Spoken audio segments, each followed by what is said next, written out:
Very good evening. Welcome back once again to your favorite channel, that is Lukman IS Academy. And today we are going to discuss another hot topic for the day, that is the National Green Hydrogen Mission in our Perspective Takkar Hot Topic of the Day series. Okay? तो national green hydrogen mission क्या है? अब समझ ही गए होंगे आप। अब national mission की बात कर रहे हैं, वो भी हाइड्रोजन यानी कि इकोलॉजी एंड एनवायरनमेंट के पर्सपेक्टिव से। तो इसकी इंपॉर्टेंस हमारे यूपीएससी सीएससी के प्रीलिम्स और मेंस में कितनी ज्यादा है, इसको एक्सप्लेन करने की जरूरत तो बिल्कुल भी नहीं है। ओके तो चलिए देखते हैं पूरा न्यूज क्या है और ये पूरा मिशन दरअसल क्या है और हमें अपने एग्जाम के पर्सपेक्टिव से क्या क्या ध्यान में रखना है। सो कंटेक्स्ट हमारा जो है वो कुछ इस प्रकार है, that is what is green hydrogen. सबसे पहली चीज तो ग्रीन हाइड्रोजन है क्या, हम उसको समझ लेते हैं। फिर उसके बाद what are the types of green hydrogen, why is green hydrogen needed, इसकी दरअसल जरूरत क्या है। So how is green hydrogen produce, इसका प्रोडक्शन कैसे हो रहा है। What can be the possible uses of the green hydrogen, what are the disadvantages of the green hydrogen, the current global and Indian scenario, and apart from that what does India aim to achieve with the National Green Hydrogen Mission, and last but not the least what is India's policy to promote investment in the National Green Hydrogen Mission or the green hydrogen sector। ठीक है, तो अपने आप में मैं बोलूंगा कि अब तक हम जितने भी टॉपिक्स डिस्कस कर चुके हैं, ठीक है, मुझे लगता है कि उन सब में से जो एक सबसे अतरंगी सा टॉपिक जो हमें मिला है वो आज का ही है, ये हमारा national green hydrogen. Okay so that means ecology, environment, geography, forestry, agriculture, इन सब के क्वेश्चंस हम देख रहे हैं कि कितने ज्यादा हमारे पास रहते हैं हमारे प्रीलिम्स के एग्जामिनेशन के पर्सपेक्टिव से अगर हम बात करें तो उसी को ध्यान में रखते हुए ये एक पर्टिकुलर टॉपिक है और इसके अंदर इतने ज्यादा सेगमेंट्स आपको आज देखने को मिलेंगे कि मतलब क्वेश्चंस इतने ज्यादा लेवल के बन सकते हैं एक पर्टिकुलर टॉपिक से जिसका आप अंदाजा भी नहीं लगा सकते। ठीक है, तो इंटरेस्टिंग फैक्ट्स हैं बहुत सारे। तो चलिए अपनी कुर्सियों की पेटियां बांध लें, मौसम बिल्कुल भी बिगड़ने वाला नहीं है, मौसम अब बढ़िया होने वाला है। ओके तो चलिए देखते हैं पहला पॉइंट हमारा, that is what is actually the green hydrogen and what is the government's initiative here. So honorable prime minister announced on 15th of August 2022, just 6 months back, we talk about the launch of the National Hydrogen Mission. Okay, the Ministry of New and Renewable Energy was given the responsibility to prepare the draft mission, and the draft mission proposes a framework inter alia for a phased implementation approach and demand for the green hydrogen. Okay, तो आजादी का जो अमृत महोत्सव हमने मनाया, right, उसको ध्यान में रखते हुए 15 अगस्त 2022 को हमारे जो आदरणीय जो मोदी जी हैं, प्रधानमंत्री साहब जो है हमारे, उन्होंने नेशनल ग्रीन हाइड्रोजन की बात करी और ministry of new and renewable energy को जो है ये जिम्मेदारी सौंपी गई कि एक ड्राफ्ट पॉलिसी तैयार करो so that we can proceed ahead with the proper frame of the green hydrogen, and now that's in front of you guys. So what is actually a green hydrogen? Colour क्यों दे रहे हो hydrogen को? वो तो हमने सुना था कि कलरलेस होता है। ग्रीन वर्ड कहां पर आता है? जिस भी चीज को हम कहते हैं एनवायरमेंटल फ्रेंडली, एनवायरमेंट फ्रेंडली अगर कोई भी चीज है तो उसके आगे हम टर्म लगा देते हैं ग्रीन। ओके कि ग्रीनरी को मेंटेन करने के पर्सपेक्टिव से बनाई गई एक चीज है ये, दैट इज ग्रीन, राइट। तो आइए देखते हैं green hydrogen. So green hydrogen has become a global buzzword, right. दुनिया जो है इसकी बात कर रही है ग्रीन हाइड्रोजन, बट ये बनता कैसे? Okay so when we talk about the term hydrogen, most abundant element in the universe, सबसे ज्यादा अवेलेबल है ये यूनिवर्स में, no doubt. So but the problem is, okay, the elemental hydrogen is very scarce. Hydrogen तो बहुत है लेकिन elemental hydrogen उतना नहीं है। Okay it almost always exist in compounds like oxygen and water, that is H2O, right? But science ने सब कुछ पॉसिबल कर दिया है। When electric current is passed through water, पानी के अंदर जब हम करंट भेजते हैं, it splits it into elemental oxygen and hydrogen. Okay जैसे ही करंट पानी के अंदर जाएगा ये दो हिस्सों में इसको डिवाइड कर सकता है, इसके जो पार्टिकल्स हैं दो हिस्सों में डिवाइड हो सकते हैं, एक जिसमें ऑक्सीजन होगा, दूसरा जो हाइड्रोजन होगा। ओके सो थ्रू इलेक्ट्रोलाइसिस, और इस प्रोसेस को हम क्या बोलेंगे? Electrolysis. And if the electricity used for this process comes from a renewable source like wind or solar, then the hydrogen thus produced is known as green hydrogen. इस particular process को करने के लिए अगर हमने जो है रिन्यूएबल एनर्जी का इस्तेमाल किया है तो इसको हम क्या बोलेंगे? Green hydrogen. विंड एनर्जी या सोलर एनर्जी का इस्तेमाल करते हुए अगर हमने इलेक्ट्रोलाइसिस के प्रोसीजर को फॉलो किया है, then this particular context, then this particular process will be known as green hydrogen. Okay, लेकिन हाँ, इलेक्ट्रोलाइसिस अगर दूसरे सोर्सेस से हो रहा है तो फिर वो ग्रीन हाइड्रोजन नहीं कहलाएगा, ध्यान रखिएगा। ठीक है, सो कलर डिफरेंशिएशन भी इसमें होता है, जैसे कि फॉर एग्जांपल अगर कोल का इस्तेमाल करते हुए इलेक्ट्रोलाइसिस किया गया है तो इसको हम ग्रीन हाइड्रोजन नहीं, इसको हम ब्राउन हाइड्रोजन कहेंगे। इसमें अभी और भी वेरिएशंस आएंगे कलर के। ठीक है, ग्रीन हमने देख लिया, ग्रे देख लिया, अभी व्हाइट भी आएगा, टॉर्किस भी आएगा। ओके, सो ब्राउन भी आने वाला है अभी, मतलब बहुत सारा वेरिएशन है। इट्स जस्ट लाइक कि आप गए किसी शॉप पर है ना, कपड़े खरीदने, शॉपिंग करने या कुछ ज्वेलरी वगैरह खरीदने, कुछ ऑर्नामेंट्स वगैरह खरीदने, तो वहां वो आपको दिखाया, ये लीजिए भाई साहब, ये लीजिए बहन जी, है ना, ये ब्लैक कलर। आपने कहा नहीं भैया, ब्लैक मजा नहीं दे रहा है, कुछ और दिखाइए, वेरिएशन निकालिए। तो वो निकालने लगा ब्लैक, ब्राउन, ग्रे, ठीक है ना, व्हाइट, वो सब निकाल के देते हैं ना जैसे शॉप वाले जो सेल्समैन होते हैं वहां पर, राइट, वो आपको वेरिएशन पे वेरिएशन दिलाते हैं। तो यहां पर हम भी आज भी बोलेंगे ग्रीन पसंद नहीं आ रहा, टेंशन नहीं रे, टेंशन नहीं है, एकदम कोई टेंशन नहीं, और वेरिएशन है हमारे पास, ब्लैक भी है, ठीक है, ब्राउन भी है, हमने सब रखा है, टॉर्किस कलर भी रखा है भाई साहब, मतलब कुछ भी नहीं छोड़ा, राइट, ग्रीन हाइड्रोजन लेकर चल रहे हैं। ओके, सो ब्राउन हाइड्रोजन अगर बन रहा है तो किससे बन रहा है? कोल से बन रहा है, तो इसीलिए उसको हम ग्रीन हाइड्रोजन का नाम नहीं दे सकते, क्योंकि ग्रीन हाइड्रोजन का क्या प्रोसीजर है कि अगर वो रिन्यूएबल एनर्जी से बन रहा है तभी ग्रीन हाइड्रोजन है, और एल्सो ग्रीन नहीं है। ओके, तो चलिए, what are the other types? Okay, so hydrogen की अगर हम बात करें, it is a colourless gas. Simply अगर वो सिर्फ हाइड्रोजन है, उसका कोई कलर नहीं है, ट्रांसपेरेंट है। It's nomenclature based on various colours is fundamentally based on the process of its production, कि किस प्रोसेस के थ्रू एक्चुअली ये तैयार हो रहा है। Okay, for example we can see here grey hydrogen, मतलब अगर ग्रीन पसंद नहीं आया, अभी देखो तुमको ग्रीन दिखाया, एक कलरलेस दिखाया ट्रांसपेरेंट, फिर तुमको कोल वाला बताया एक, ठीक है, कि ग्रे कलर का बनेगा, सॉरी ब्राउन कलर का बनेगा, तुमको वो भी पसंद नहीं आया, अभी तुम बोलो भैया एक काम करो कुछ नया दिखाओ, तो देखो यहां पर हमारे पास है ग्रे हाइड्रोजन। ठीक है, ग्रीन देखा अभी, ठीक, कोल वाला देखा अभी, ठीक है, ब्राउन, अभी ग्रे देखो। ग्रे का क्या सीन है? When hydrogen is produced using natural gas such as methane through steam methane reformation technique, but without capturing the greenhouse gases which are emitted in this process, this is called the gray hydrogen। यानी कि साफ शब्दों में जब methane का इस्तेमाल करते हुए इलेक्ट्रोलिसिस किया जाएगा, ठीक है, तो ये जो ग्रीन हाइड्रोजन जो पैदा होगा एक्चुअली वो ग्रीन नहीं होगा, तो इसको हम क्या टर्म देंगे? Grey hydrogen. Okay, now it is the most common used method of hydrogen production। ठीक है, मोस्ट कॉमनली यूज्ड, तो इसीलिए हम इसको ग्रीन का नाम नहीं दे रहे हैं, क्या नाम दे रहे हैं? ग्रे का नाम दे रहे हैं। क्यों? क्योंकि ये एक नेचुरल गैस मीथेन को स्टीम में कन्वर्ट करके तैयार करके जो है इलेक्ट्रोलिसिस का प्रोसीजर दिया गया है, और साथ ही साथ यहां पर capturing of green house gas emission जो है वो नहीं हो रहा है। ठीक, तो इसीलिए ये क्या हो गया? ग्रीन ना होके ये हो गया ग्रे। चलिए अब आगे की बात करते हैं, ब्लैक एंड ब्राउन हाइड्रोजन। ठीक है, तो ब्राउन हाइड्रोजन तो अभी आपने देखा कि किस तरीके से इस्तेमाल किया जा रहा है, किस तरीके से बन रहा है? कोल से। Okay, so when hydrogen is produced using black coal और लिग्नाइट, ब्लैक कोल, अच्छा ब्लैक कोल लिखा है, मेरे को अभी दिमाग में आई एक चीज, कोल का और भी कलर होता है क्या? मतलब ब्लैक कोल, ठीक है, ये वही वाली बात हो गई भैया, एक मीठी वाली खीर खिलाना, भाई तीखी वाली खीर भी आती है क्या?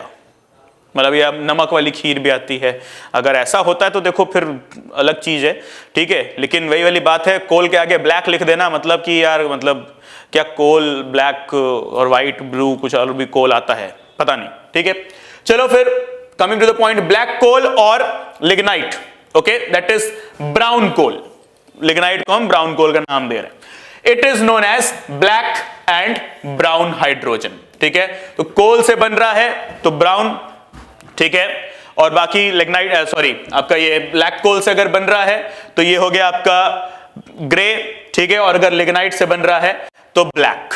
ठीक है, हाइड्रोजन इसको हम नाम दे रहे हैं। फिर उसके अलावा hydrogen produced by using fossil fuels through the process of gasification is also sometimes known by the same name interchangeably, that is the gray hydrogen. अगर वो फॉसिल फ्यूल्स का गैसिफिकेशन के प्रोसेस से तैयार किया गया है, तो इलेक्ट्रोलिसिस से नहीं, गैसिफिकेशन से अगर तैयार किया गया है तो उसे भी हम ब्लैक या ग्रे हाइड्रोजन का नाम दे देते हैं।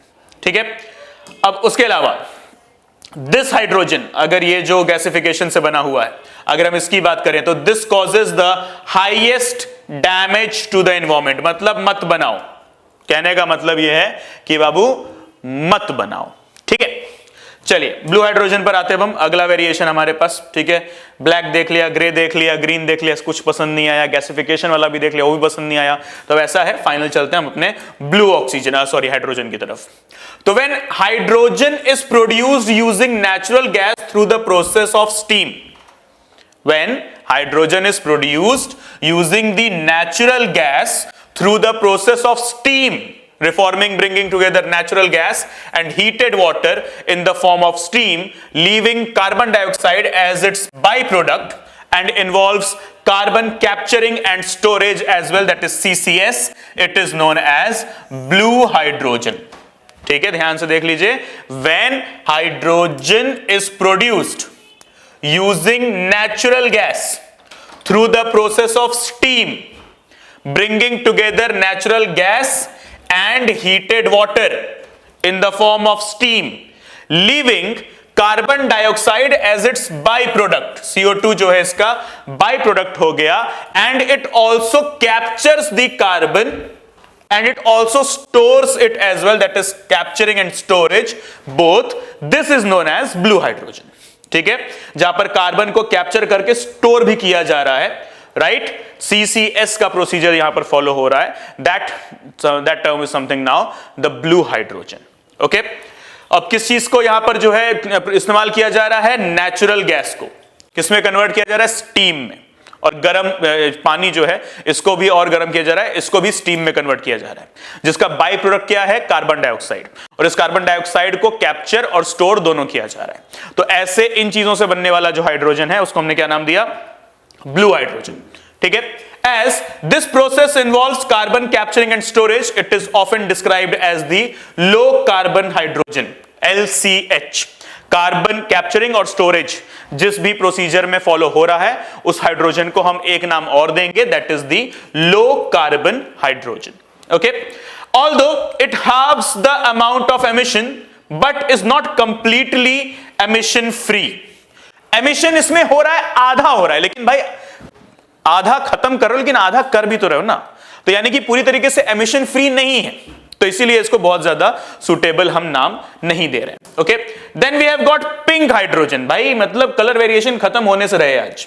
ठीक है, यहां पर क्या है, when hydrogen is produced using nuclear energy. अच्छा, न्यूक्लियर है ग्रीन कलर का, ठीक है, तो इसको ग्रीन हाइड्रोजन का नाम दे दे तो लोचा हो जाता कि भाई ये कहां से ग्रीनरी प्रमोट करने की बात कर रहे हो।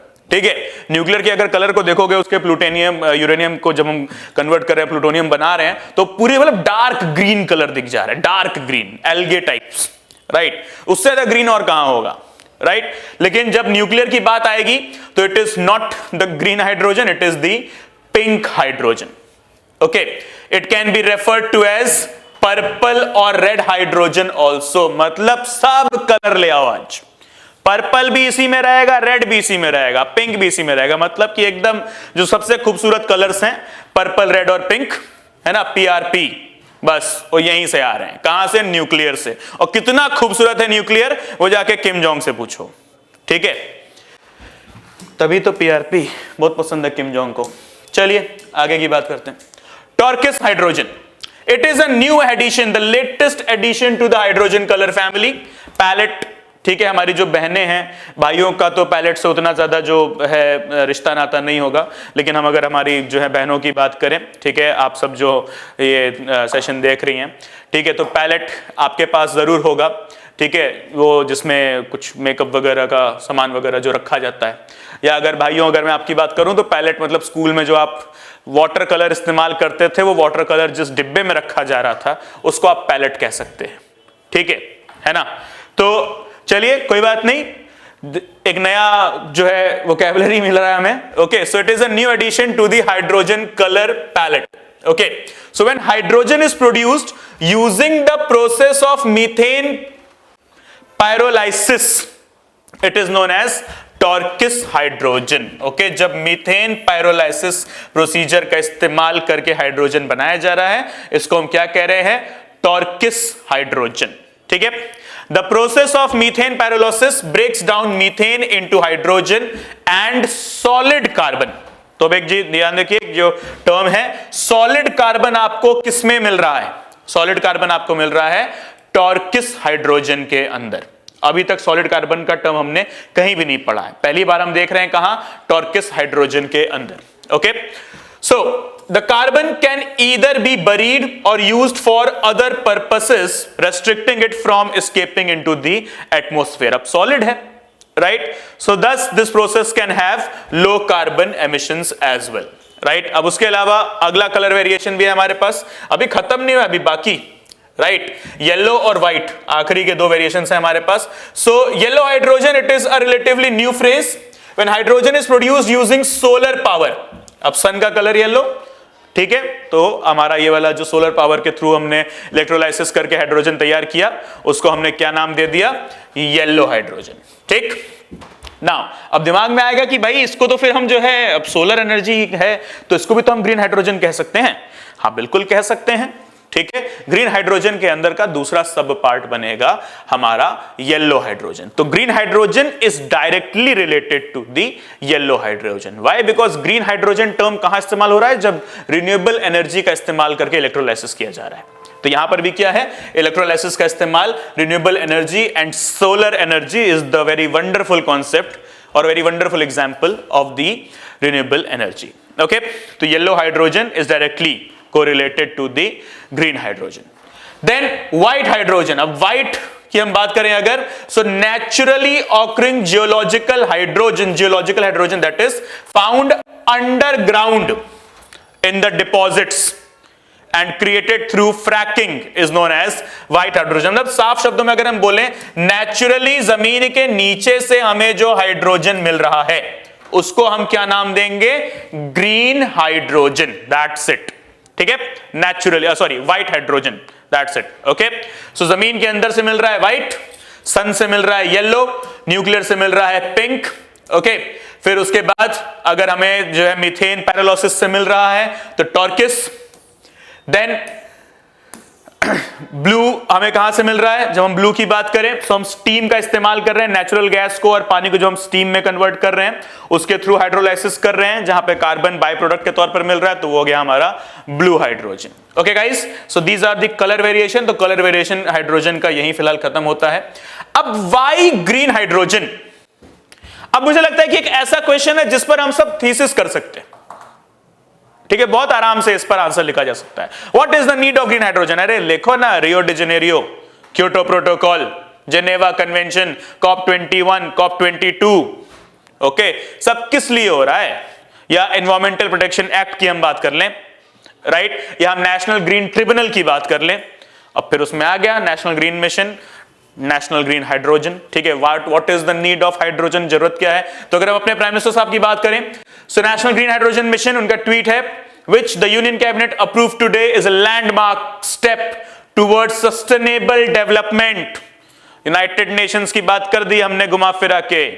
Sustainable development goals, SDGs, carbon emission कम करना है, 2050 तक लेकर आना है 0 तक दुनिया भर में, ठीक है। चाइना कह रहा है आधा कर देंगे, यूएस कह रहा है तब तक हम आधे से भी आधा कर देंगे, हम कह रहे हैं पता नहीं, अभी हम क्लियर स्टेटमेंट नहीं देंगे, हमने अपना कुछ ऐसा फंडा वो दिया नहीं है फिगर्स का कि 2050 तक इतना कम कर देंगे, उतना कम कर देंगे। ओके, डेवलपिंग इकोनॉमी है भाई, अचानक से ऐसे थोड़ी बोल सकते हैं, सीधी बात है, right. Sustainable development and creating investment opportunities for our youth. Technical terms में अगर हम बात करें तो कुछ 1 लाख से ज्यादा जॉब्स जो है यहां पर तैयार होंगी नेशनल ग्रीन हाइड्रोजन मिशन के तहत। So let's see here. Hydrogen is a great source of energy because of its high energy content per unit of weight, which is why it is used as rocket fuel. Right? Hydrogen का इस्तेमाल किसमें हो रहा है? Rocket fuel.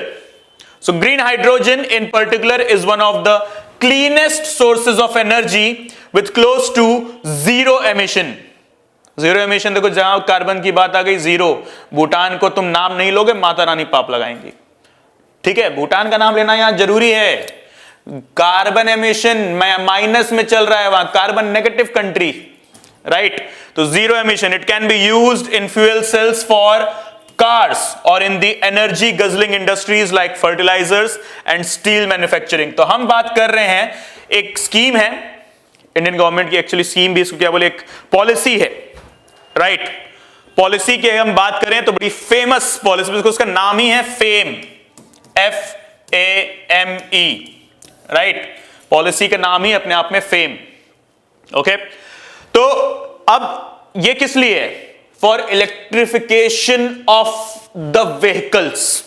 अभी fame 2.0 भी आ गया, ठीक है। For electrification of the vehicles हम क्या कर रहे हैं? फेम पॉलिसी लेकर आए, ओके। तो अब इलेक्ट्रिफिकेशन ऑफ द व्हीकल्स मतलब क्या? वो बैटरी से चलेंगी, जैसे आपका मोबाइल फोन चलता है, आपका लैपटॉप चलता है, किस चीज से चलता है? बैटरी से, उसको चार्ज करते हैं, राइट। और ये बैटरी चार्जेबल होती है, ऐसी नहीं कि चार्ज खत्म हुआ बैटरी निकाल फेंक दिया दूसरी बैटरी ले आए, नहीं, not like that, chargeable, right, okay.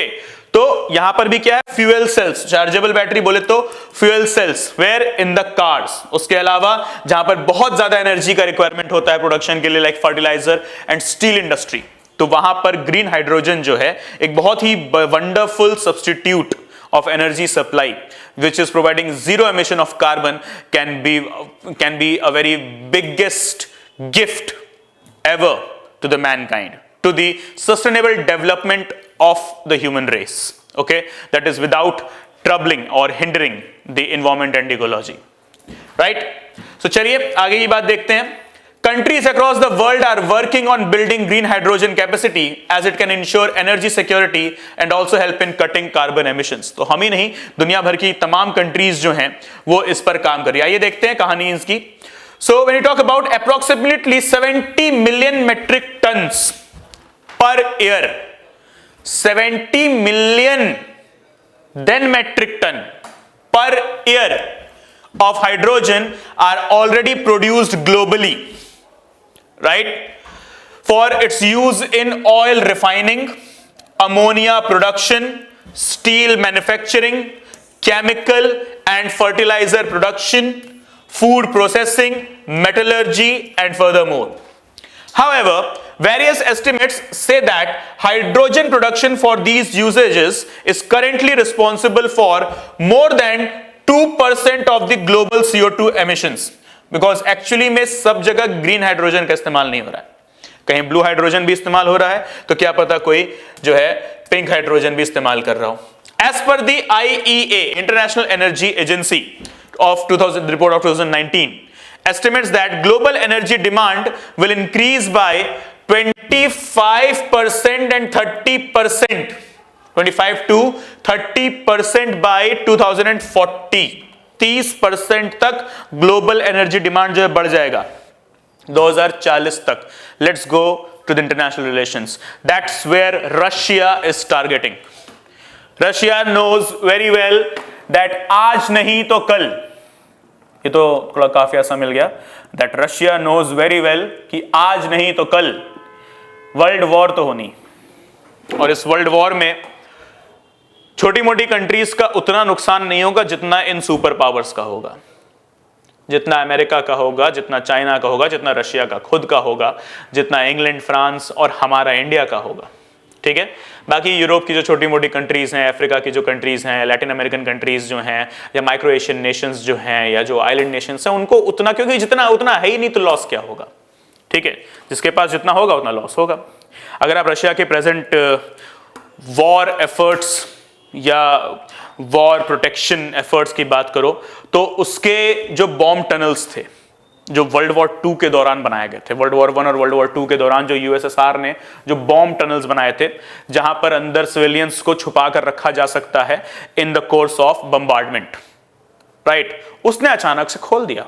क्यों खोल दिया? तुम अचानक से, तुम्हें क्या मौत आन पड़ी थी कि बॉम्ब कंपार्टमेंट्स तुमने खोल दिए?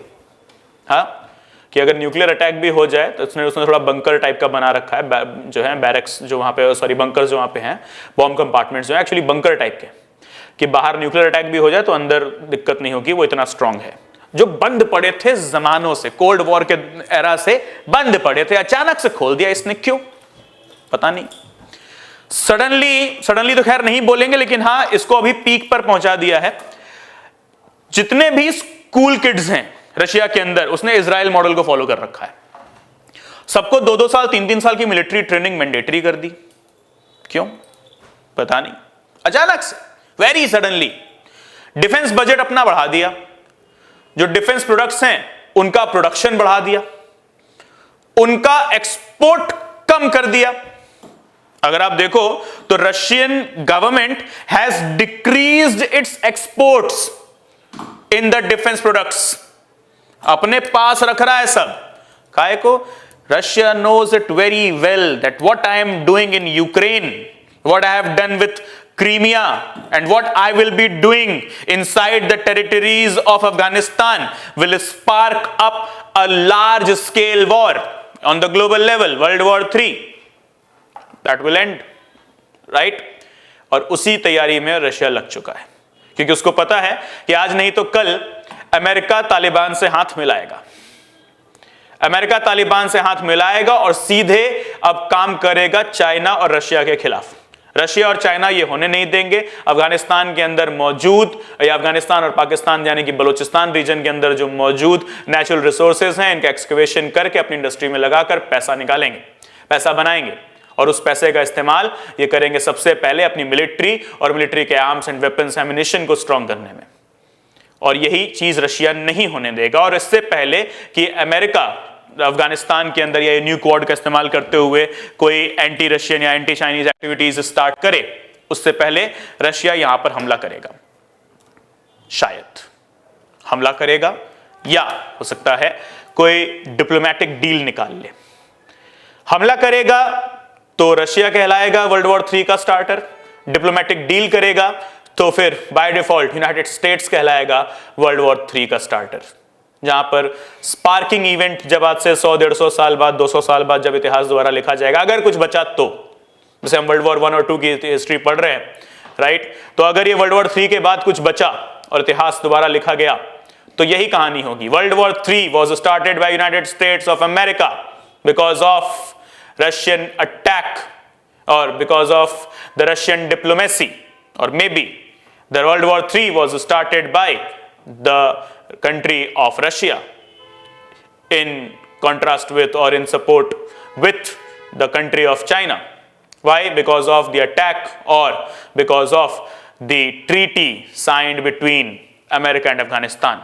इतिहास यही होगा, ठीक है। इस इतिहास को हम आज डिस्कस कर रहे हैं, ठीक है, 7 जनवरी 2022 को, लेकिन कुछ सच्चाई यही होगी, मानो या ना मानो, होना ऐसा ही है कुछ, ठीक है। तो इसी इन चीजों को ध्यान में रखते हुए, ठीक है, अब अगर आप देखो तो ये पूरी दास्तान किसी एक बहुत सिंगल पॉइंट एजेंडा की तरफ इशारा कर रही है, prepare for the large scale war, right. और ऐसे में बात आ जाती है, सी अपने आप में बहुत सरकाज़म नहीं है, कहां वॉर, कहां प्रोटेक्शन ऑफ एनवायरमेंट, लेकिन एक लाइन से सारी चीजें समझ जाओगे आप लोग। यहां पर क्या, that is 25 to 30% of the energy will be required by 2040।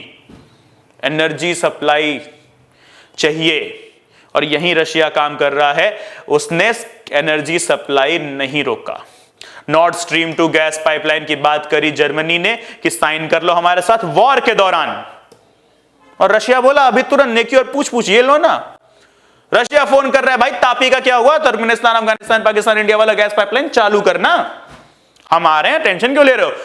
अचानक से जर्मनी को वो खदेड़ रहा है पाकिस्तान के साथ डील करने के लिए, अचानक से सडनली। लास्ट ईयर की न्यूज उठाकर देख लो, वो कुछ जो है कंस्ट्रक्शन प्रोजेक्ट और मैन्युफैक्चरिंग प्रोजेक्ट चालू कर रहे हैं पाकिस्तान के अंदर। जर्मन गवर्नमेंट, जर्मनी को क्या मौत आन पड़ी है, पाकिस्तान में एंट्री मार रहा है।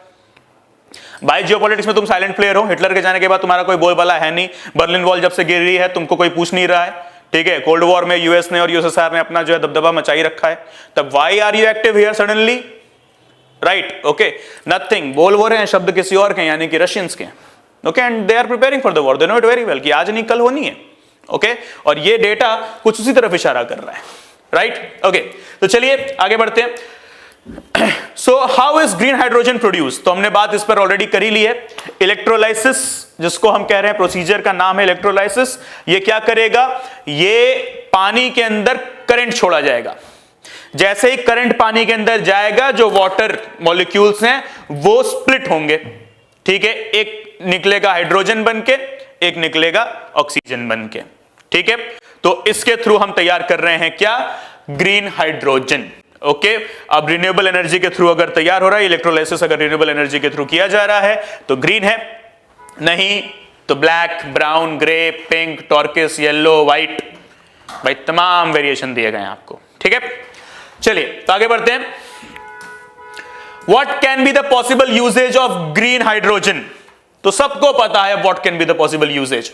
इंडस्ट्रियल, डोमेस्टिक, सारी चीजें हो सकती हैं आपके घर में, टीवी, मोबाइल, कंप्यूटर, टेलीफोन चलाने के लिए, इंडस्ट्रीज के अंदर मशीन्स चलाने के लिए, बिग बिग मशीन्स जिनके अंदर जो है पावर सप्लाई के लिए या तो पेट्रोलियम का इस्तेमाल किया जा रहा है या तो फिर कोल का इस्तेमाल किया जा रहा है, ठीक है, यानी कि इलेक्ट्रिसिटी का इस्तेमाल किया जा रहा है, उनको रिप्लेस करने के लिए ग्रीन हाइड्रोजन एक बहुत ही बढ़िया वेपन साबित हो सकता है। Okay, then fuel cells. अगर हम बात करें अपनी गाड़ियों की, फेम मिशन की बात करी हमने, और फेम 2.0 भी लिया कि 2030 तक हिंदुस्तान की सड़कों पर अधिकतम गाड़ियां 90% and above of the cars shall be electric vehicles. जैसे मिडिल ईस्ट होने देंगे, मिडिल ईस्ट में बैठे जो माफिया हैं वो इन चीजों को होने नहीं देंगे, ठीक है? Not only middle east, okay, middle east को अकेले क्यों बदनाम करना? ये जो ऑयल माफियाज हैं, और ये ऑयल माफिया कोई इलीगल काम नहीं कर रहे हैं, लीगल काम कर रहे हैं ये, क्योंकि बड़े कॉर्पोरेट इंडस्ट्रीज हैं।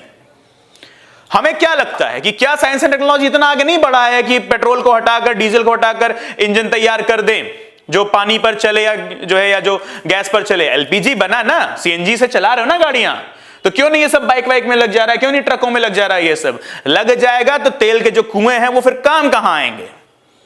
जो बन रही हैं इमारतें पे इमारतें, है ना, बुर्ज खलीफा, ये वो फलाना ढिमकाना, फिर वो कहां से बनेंगी? वो जो सोने चांदी की, सोना चांदी तो सस्ता हो गया, अरे हीरे की जो गाड़ियां चला रहे हैं, फिर वो कहां से चलेंगी? ठीक है, प्लेन के अंदर सोना लगा रखा है, सीटें सोने की बना रखी हैं, वो सब कहां से चलेगा? ठीक है, ओपीईसी ठप पड़ जाएगा, ओपीईसी ठप पड़ जाएगा, भाई कितनी कंपनीज में उनके शेयर पड़े हैं वो ठप पड़ जाएंगी, शेयर मार्केट जो यहां है वो यहां आ जाएगा, ठीक है, अचानक से।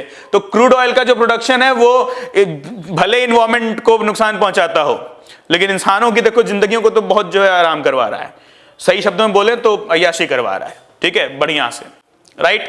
तो वो नहीं होने देगा, लेकिन फिर भी फ्यूल सेल की हम बात तो कर रहे हैं तो कर लेते हैं। So fuel cell technology requires platinum where it is used anode and cathode as a catalyst to split oxygen.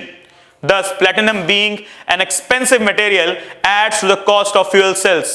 One of the most discussed areas of the usage of green hydrogen is in its use of fuel cells. Okay? यानी कि गाड़ियां चलाओ fuel cell से, green hydrogen बनेगा किससे? Fuel cell से। Okay? चलिए, then apart from that, what are the disadvantages? Advantages तो बहुत डिस्कस कर लिया, अब जरा डिसएडवांटेजेस भी डिस्कस कर लेते हैं। Okay, the very first advantage of using green hydrogen is its sustainability. Okay, sorry, advantages ही डिस्कस कर रहे हैं, डिसएडवांटेजेस नहीं, sorry. So green hydrogen does not produce green house gases during production and combustion and this is completely environmental friendly. Very good. जैसे कि आज ही सवेरे हमारी जो डीसीए की क्लास उसमें हमने एक टर्म डिस्कस किया था, द ग्रीन ओएसिस प्रोग्राम, और उसके अंदर एक आपको होमवर्क भी दिया गया था, the great green wall of Africa. Please guys do not forget, do not, I repeat, forget to go ahead with the homework. Okay, they are all interrelated. करोगे आपका फायदा, नहीं करोगे दूसरों का फायदा, इसमें तेरा घाटा मेरा कुछ नहीं जाता, वैसा वाला, ठीक है। चलो, secondly, the second advantage is its versatility. That is, green hydrogen can be transformed into electricity or synthetic gas and thus can be used for domestic, commercial and other industrial purposes. Thirdly, green hydrogen is easy to transport. इसका transportation बहुत easy. Fourthly, green hydrogen can be stored in large amounts for a longer time. खराब नहीं होगा, ठीक है, खजूर जैसा है, खराबी नहीं होता। And lastly, it is easy to produce green hydrogen since it just requires water and electricity to produce it. Simple. अपने आप में एडवांटेजेस तो बहुत क्लियर हैं, लेकिन हमें अब फोकस करना है व्हाट आर द डिसएडवांटेजेस. सबसे टेंशन वाली बात यही है. Okay, so when we talk about disadvantages, firstly, the production of green hydrogen requires renewable energy, that is generated electricity. Okay, renewable energy generated electricity. तो वो अभी सब जगह नहीं है. Secondly, the safety issue. Hydrogen is highly volatile and inflammable. भाई आग वाग भी लग सकती है. Thirdly, the transportation of green hydrogen is challenging. देखो ट्रांसपोर्टेशन एडवांटेज है तो ट्रांसपोर्टेशन डिसएडवांटेज भी है. वैसे सेफ्टी कंसर्न्स बहुत हैं. Okay, transporting hydrogen through natural gas pipeline is also not possible since it can make steel pipes and welds brittle causing cracks. Okay, तो गाड़ियों से ट्रांसफर करना आसान, लेकिन पाइप वाइप के थ्रू ट्रांसपोर्ट करना डिफिकल्ट है. And lastly, where the usage of green hydrogen is so highly celebrated, that is in fuel cells, the technology required is very costlier. पैसा बहुत लगेगा, ठीक है, बहुत महंगा है, राइट. तो चलिए अब बहुत महंगा है तो क्या कर सकते हैं भाई, सस्ता करने का कुछ इलाज ढूंढते हैं. इलाज यही है, माफियाज को खत्म करो, सब हो जाना है. Okay, so current global scenario. What is the global scenario if you talk about? So let's see. Globally, greenhouse gas is becoming a key area. Now, we talk about the global greenhouse gas emissions that is needed to limit global warming below 2 degrees Celsius by the end of the century. उसका सबसे बड़ा weapon बन सकता है the green hydrogen. However, estimates say that green hydrogen accounts for less than 1% of the total annual hydrogen production. और उसका reason क्या है? अभी अभी ऊपर जो हमने पढ़ा, disadvantages. Then many countries have announced that their hydrogen roadmaps, such as European Union, Australia and Japan and many more, may join in future. Okay, अभी बहुत सारी कंट्रीज ने ऐसा बोला है कि हम इस पर काम करेंगे, such as European Union, Japan and so on. But अभी तक affirmative कोई प्रॉपर एक्शन लिया नहीं है ग्रीन हाइड्रोजन के प्रोडक्शन पर. ठीक है, अब अगर हम बात करें हमारी द इंडियन सिनेरियो, ओके, तो हमारा जो सबसे बेहतरीन टर्म था वो ये निकल कर आया था, यूनियन बजट 2021-22, मतलब जो लास्ट ईयर वाला हमारा जो बजट था, ठीक है, उसमें सबसे पहली बार हमने बोला था नेशनल हाइड्रोजन एनर्जी मिशन के बारे में. यानी कि national budget of the nation is dealing with the importance and immediate importance and immediate action requirement of the production of the green hydrogen, that is through the medium of renewable energy, right? Okay guys,